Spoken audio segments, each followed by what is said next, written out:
I walked into the bookstore at 6 in the morning, the way I had every day for 35 years. The smell of coffee and old paper greeted me. I'd made that first pot of coffee in the back room before Thomas died. I'd made it every morning since. I was restocking the mystery section when I heard the front door chime. We didn't open until 9. I turned around, expecting to see Linda, my assistant manager, coming in early. Instead, my sister-in-law Rebecca stood in the doorway. Behind her was her son Patrick, 28 years old and holding a briefcase like it was a weapon. "Catherine," Rebecca said. No greeting, no warmth. We'd never been close, but Thomas had tried to keep the peace between us for 30 years. "We need to talk." I set down the stack of books I was holding. "The funeral was 3 weeks ago, Rebecca. You didn't want to talk then." She walked toward me, her heels clicking on the hardwood floor Thomas and I had refinished ourselves 15 years ago. "Patrick, show her." Her son opened the briefcase and pulled out a folder. "This is a partnership agreement between my mother and your late husband. Signed 12 years ago. Morrison and Company is actually a 50-50 partnership. We're here to discuss the terms of your buyout." The floor seemed to tilt under me. "That's impossible. Thomas and I built this store together. We opened it in 1990. Your mother didn't want anything to do with it." "Actually," Rebecca said, and her smile was sharp, "Thomas came to me when the store was failing in 2012. The recession nearly killed you. He needed capital. I gave him $200,000. In exchange, he made me a silent partner. Thomas would have told me." "Thomas was protecting you," Patrick said, his voice smooth and practiced. "I realized he must be a lawyer. Of course he was. He knew you were emotional about the business. He didn't want to worry you." Rebecca walked around the store, running her finger along the shelves. "I've been patient, Catherine. I let you have your time to grieve. But I have plans for this space. Patrick's firm wants to lease it. The rent they're offering is triple what this little bookstore brings in. You can't just—" "I can," she interrupted. "I own half. And frankly, Catherine, you're 62 years old. This is too much for you to manage alone." Thomas was the real brains behind this place anyway. I felt the blood drain from my face. Thomas was the dreamer, yes. He loved books, loved talking to customers about literature and poetry and philosophy. But I was the one who did the inventory, the ordering, the accounting, the payroll. I was the one who had saved us during the recession, not by borrowing from Rebecca, but by cutting costs, renegotiating our lease, building our online presence. "I need to see this partnership agreement," I said quietly. Patrick handed me the folder. The document looked official. Thomas's signature was at the bottom, next to Rebecca's. The date was March 2012. I remembered March 2012. Thomas had pneumonia. He was in the hospital for a week. I'd been running back and forth between the store and his bedside, terrified I'd lose him. We'd made it through. He'd recovered. We'd celebrated our 40th wedding anniversary that June. "This is dated the week Thomas was in the hospital," I said. "He signed it the day before he was admitted," Rebecca said. "He knew he might not make it. He wanted to protect his little sister. I need time to review this with a lawyer." Rebecca's expression hardened. "Fine. You have until Friday. That's 4 days.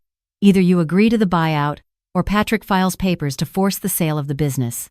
We'll split the proceeds 50-50, minus my initial investment, of course, plus interest. You'll walk away with maybe $100,000. Or you can take my offer now, $200,000, and you can stay on as an employee at $15 an hour." "An employee?" "In the store I built." "The store my money saved," Rebecca corrected. "Friday, Catherine. Patrick will draw up the paperwork." They left. I stood alone among the books, the same books I'd unpacked and shelved and recommended to customers for 3 decades. The same books Thomas and I had argued about, laughed about, built a life around. I called Linda and told her I needed to close the store for the day. Then I called the lawyer Thomas and I had used for our wills. His name was Mr. Davidson, and he'd been practicing law in Portland for 40 years. He could see me that afternoon. I sat in his office, a place I'd been only twice before, once to draft our wills, once to update them after Thomas's heart attack 5 years ago. Mr. Davidson was 70 if he was a day, with kind eyes and the careful manner of someone who'd seen every variation of human greed and stupidity. I showed him the partnership agreement.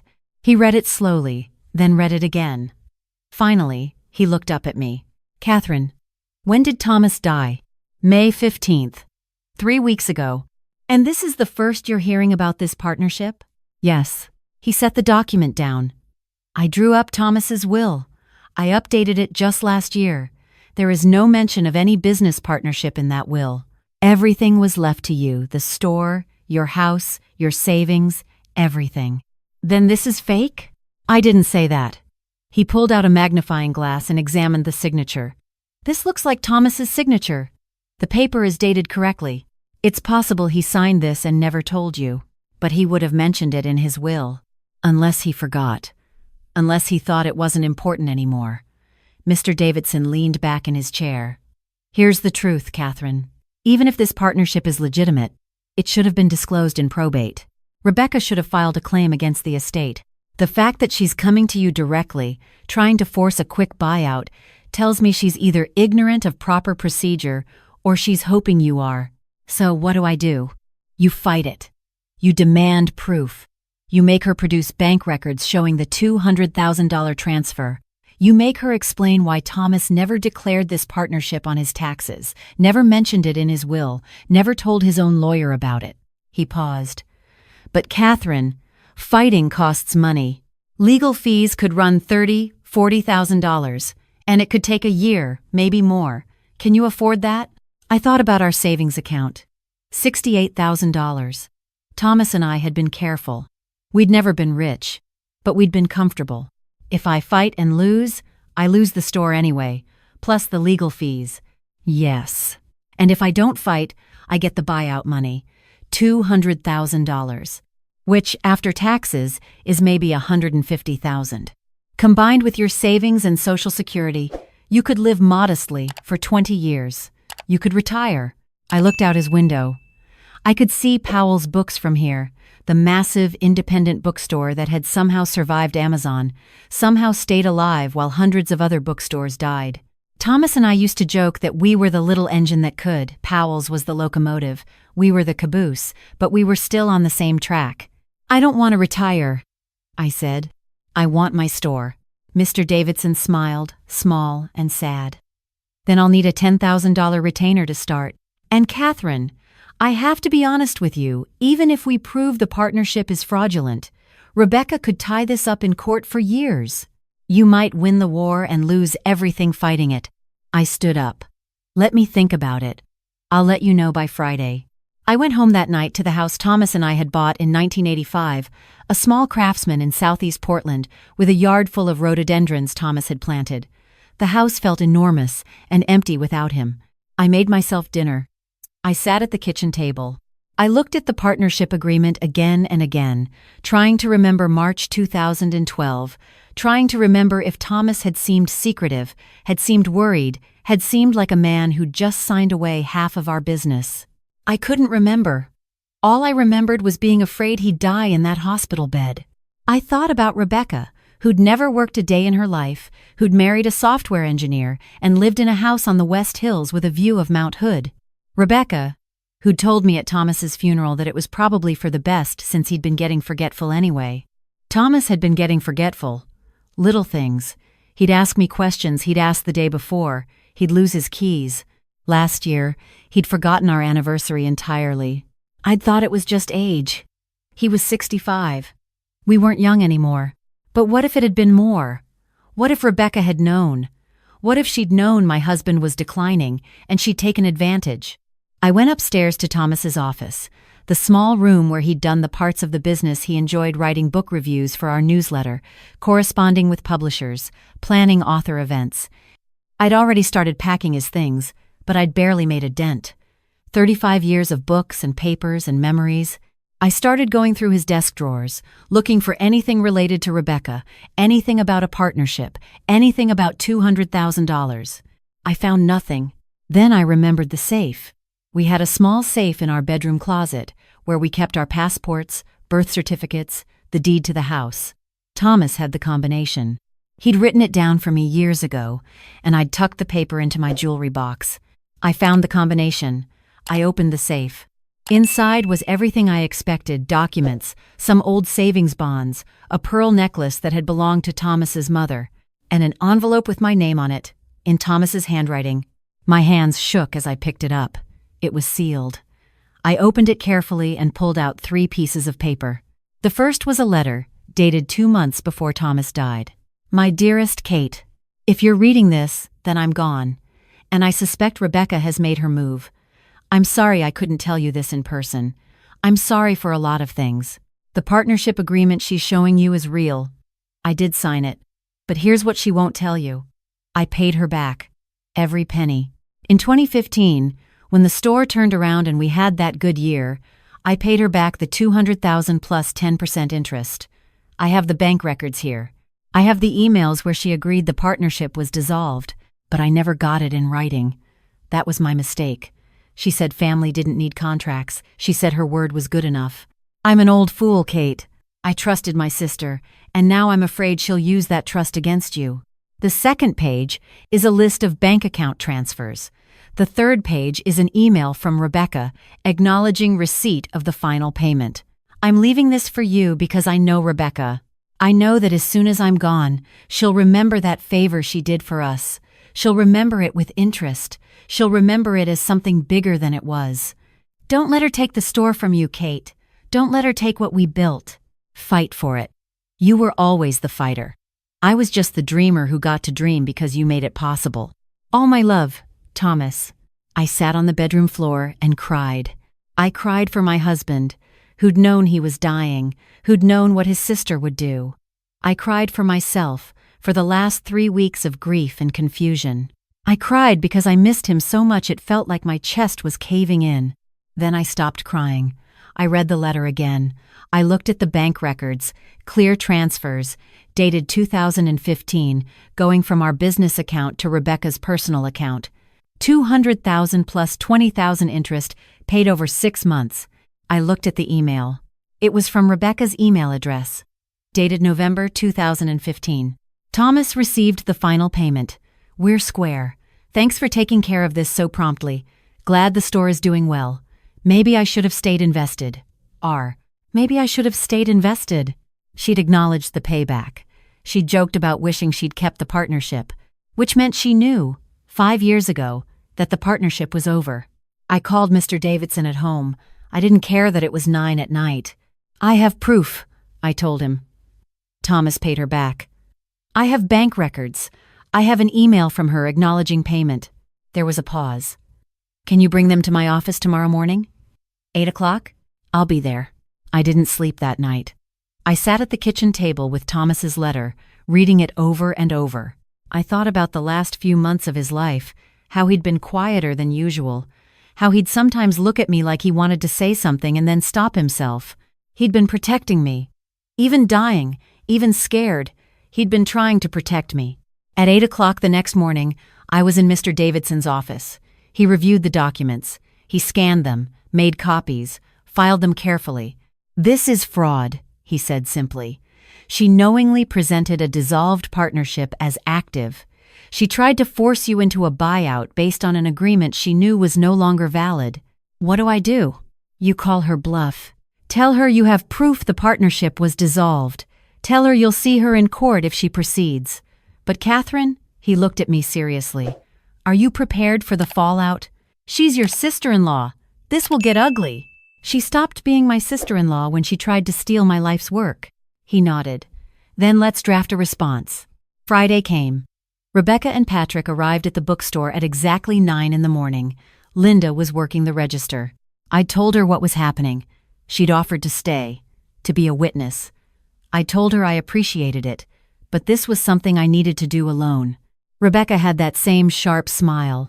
So, Catherine, have you made your decision? Are you taking the buyout, or do we need to file papers?